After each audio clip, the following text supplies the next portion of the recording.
Hello guys, Crypto Sunday, and it's a fairly slow but slightly green week. I'm up 1.8%, which, considering the S&P is down and the Nasdaq's down, it's not too bad, I suppose. Potentially crypto has sort of bottomed before the stock market, but we don't know yet. Had some interesting gains, which we'll come back to. Looking at the coin shares report, we got a slightly down week, which I thought it might have been a little bit worse than that. 187 million in outflows, where we're sort of at 1.6 billion, 1.7 billion previous couple of weeks. This was mostly Bitcoin, almost, well, more than the total being Bitcoin, of course, 264 million outflow from Bitcoin with 187 in total. So the rest are largely positives. 5.3 into Ethereum, a little bit into multi-asset that had been outflowing for weeks. 63 million into XRP. People still liking that. 8 million into Solana and 11 million out of short Bitcoin. So yeah, people getting out of that after presumably making a reasonable amount of money. Litecoin, tiny inflow, Chainlink 1.5, and other only 1.7. That had been sort of the other coins other than these had been seeing quite a bit of inflow, but there you go. By country, you got some reasonable numbers. Brazil and Canada sort of in double figures.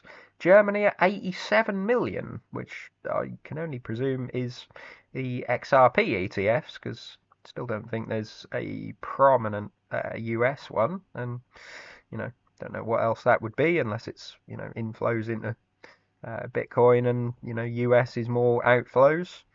135 million out of Sweden, though. That was interesting.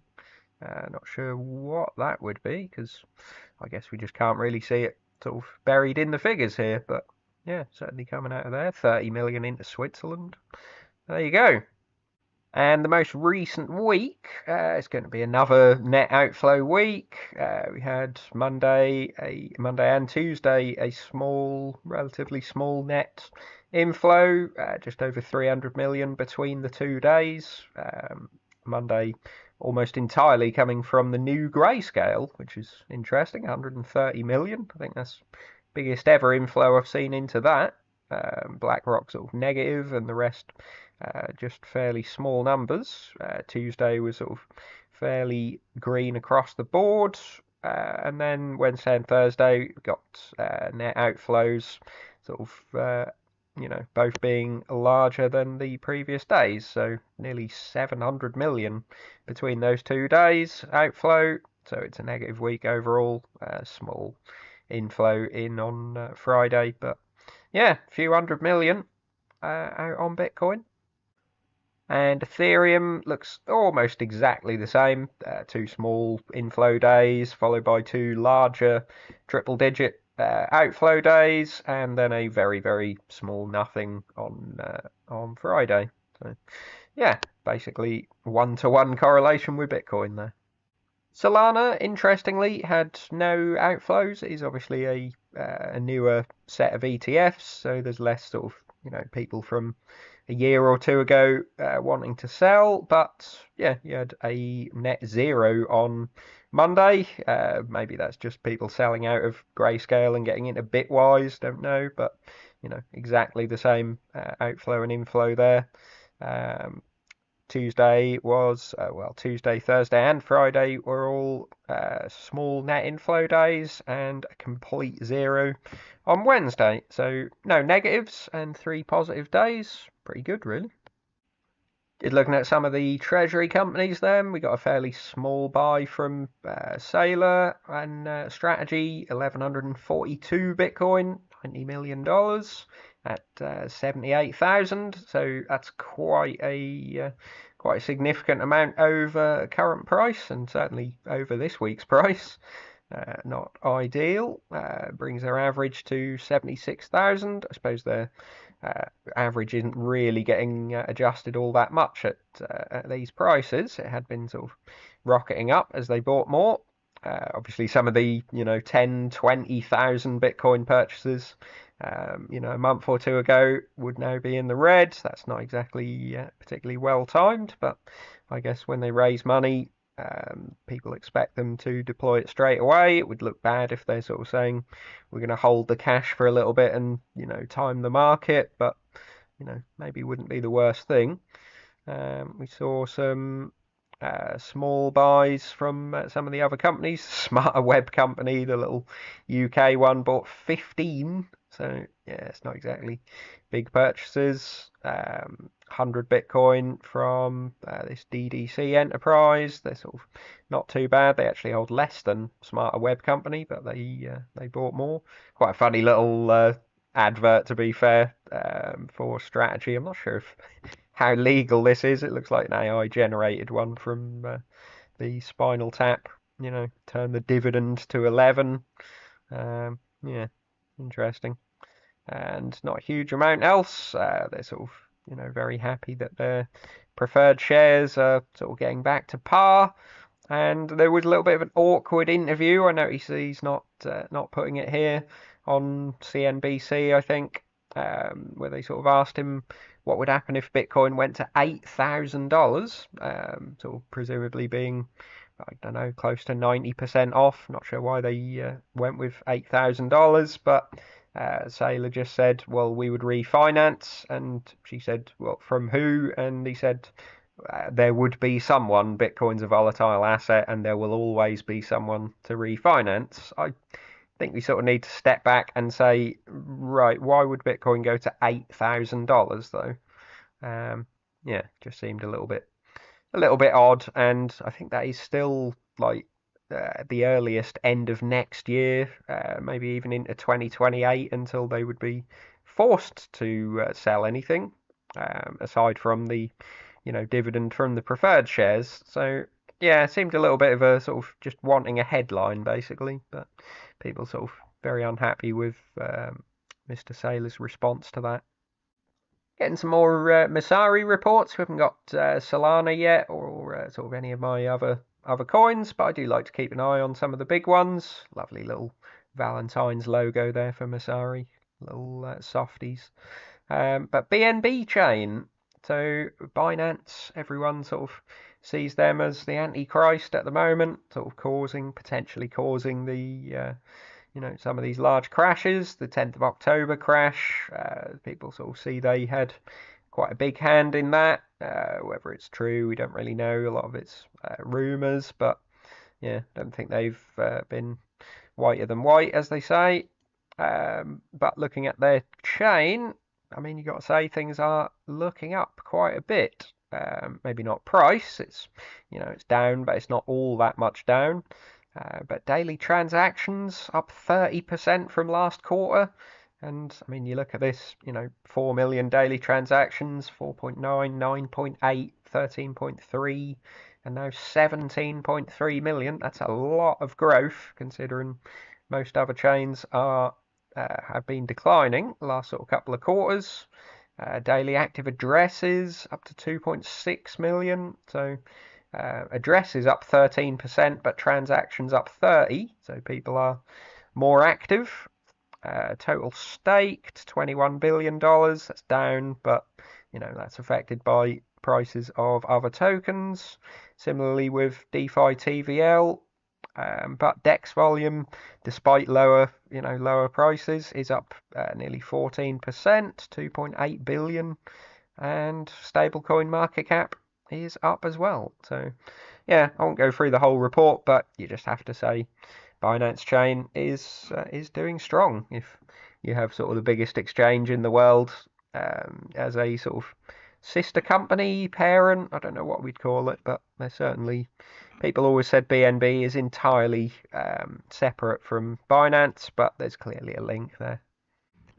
There was another report from CoinShares I thought was quite interesting, a sort of survey of fund managers, so just general fund managers, and I guess the prerequisite was they have to hold some crypto. So this is digital asset they call them digital asset fund managers, but it's any fund manager that holds some crypto. They're not really too interested in people that hold zero, or maybe they are surveying them as well. But yes, they had some interesting charts. What do people believe has the most compelling growth outlook? And they sort of compare this to, the black dots are the previous survey. So people have gone a little bit sour on Solana from the looks of it. It's way down from previous survey. Ethereum is slightly down. Cardano had, interestingly, surprised that even had anything, but that's gone from, a few percent to zero, and some other zeros there as well. Polkadot, the multi-asset. I thought, multi-asset would be quite popular in the institutional world, but there you go. And basically all of these losses have accumulated to Bitcoin. Looking at their current portfolio positioning, so digital assets is currently at 0.3%. Looks like it was a couple of percent maybe. This survey was a little while ago. I expect some of that is just, some of it is prices dropping. Some of it is them selling out of the ETFs and things. But yeah, that's quite a low amount. So, and they're 60%, 59.8% equities. So the 60/40 portfolio, it seems, is relatively alive and well. 32% bonds, and then sort of some cash, commodities, other, but you'd say on them for the most part, 60/40 is still basically there. So potentially commodities and crypto still have a reasonable amount to run if you potentially take out some of this fixed income amount, because bonds just have not been particularly good the last few years. And looking at what assets they actually hold, this is going to be similar to what they have conviction in. Bitcoin, Ethereum, Solana a little bit low. Other coins other than these, quite interesting. Whether that's stable coins, we wouldn't get sort of too excited that this is some number 500 on crypto market cap. Would imagine some of that is maybe just stable coin stuff. What was their reasons for adding digital assets? Quite interesting. Client demand, very, very small. It was quite a substantial amount last time. Yeah, good value. Seems a strange one to answer. Speculative gain, of course. Growth of crypto in general. And the largest one being diversification, which, is fairly good news. It has sort of a lot of people say over the long term, increased returns with very little risk, and sometimes reducing risk because it can go up at times where other stuff isn't. So, yeah, that was quite interesting. What's preventing them from investing in digital assets? So you've got volatility, reputational risk, regulation. Regulation has come down a little bit, so people think in the Clarity Market Structure Act could go through, even if it seems to be struggling at the moment. Lacking fundamentals, so that would be presumably the people that don't have very much at all. Corporate restrictions, so that's an interesting one, as some of the institutions warm to the space. If that is what is holding people back, then you would imagine that would just be a straight yes as soon as that switch flicks. Custody concerns, so whether people want to host it themselves or buy ETFs or things. So some interesting reasons there. And then key risks are sort of somewhat the same as what's preventing them from investing, and has the Fed made a policy error? So yeah, I just thought that was an interesting set of questions to be asking fund managers. So, never wanting to be out of the news, Mr. Elon Musk is saying X is going to launch crypto and stock trading in a couple of weeks. I think he has said this quite a number of times, so believe it when I see it. Quite a old picture of Mr. Musk there, I believe. Yeah, he says people will be able to trade stocks and crypto directly from their timelines. and X Money, the company's in-house payment system, preparing for an external beta launch within, well, within 1 to 2 months. So, a couple of weeks has already gone to 1 to 2 months, and yeah, I just take a huge gallon of salt when Elon Musk gives any timeline on things. I thought this was hilarious. The UK government has sort of been calling themselves a crypto hub. They're now saying digital hub, interestingly. And the UK government is now saying banks need to stop blocking crypto firms if the country wants to be a digital hub. So, various other countries are sort of warming to the space and actually introducing regulations and letting things happen. US, I suppose, would be key on that at the moment, but you have places like the United Arab Emirates, Dubai, and places like that are just sort of, a little bit easier to implement regulation, and they're saying, yep, come in, and you can sort of near enough go straight away and set up your company and things and get banking and all sorts, whereas the UK is sort of pushing back on it, and the banks are sort of a big part of that, not letting small startups have business bank accounts and things. It's just so irritating. So yeah, the UK government are sort of at odds with the banks. So it looks like the very favourable Bitcoin hash rate drop is going to be very temporary. We had quite a sharp drop in the difficulty, and hash rate has sort of, well, I guess unsurprisingly, we said this might happen. Difficulty drops and Bitcoin becomes a little bit more profitable to mine, and you've had some fairly big spikes up. We've not seen 1.2 zeta hash for a long, long while, and sort of various spikes up. Over one. It's been sort of on average over one for the last week. So that does mean we're going to get quite the adjustment upwards from 125.86 next week. It's now showing Thursday. This was showing sort of Friday and even Saturday at one point. So 13.42% increase because block times are under 9 minutes. So yeah, unless something drastically changes and it falls off a cliff, it looks like it is at the, well, take it with a pinch of salt. This is sort of 4 days in advance, but at the moment it's showing going higher than where it was before the drop. But again, if we look at sort of the longer term chart, 142 would still be lower than sort of middle of January. So not horrendous, but this sort of low difficulty period has been a nice little boost for some of the miners for the February numbers. So just looking at the global liquidity chart, I've sort of zoomed right in so you can see it a little bit more, and sort of left Bitcoin on a fairly zoomed out scale. This is sort of for the long term. So yeah, I've left it on the Western denominated global liquidity. I generally have it on Eastern because Eastern countries, China, Japan, and people like that seem to be the ones sort of printing the money at the moment, and there are sort of suggestions that that's why Bitcoin isn't really increasing, because their money goes into gold and not really into crypto. But yeah, if you flick on the Western facing liquidity chart, you can sort of see sort of the last few weeks. These flat periods are obviously the weekend where financial markets aren't really open, so liquidity doesn't change. And you sort of see 24th of January, 31st of January up a little bit, down into last week, and then quite a reasonable rise into this week.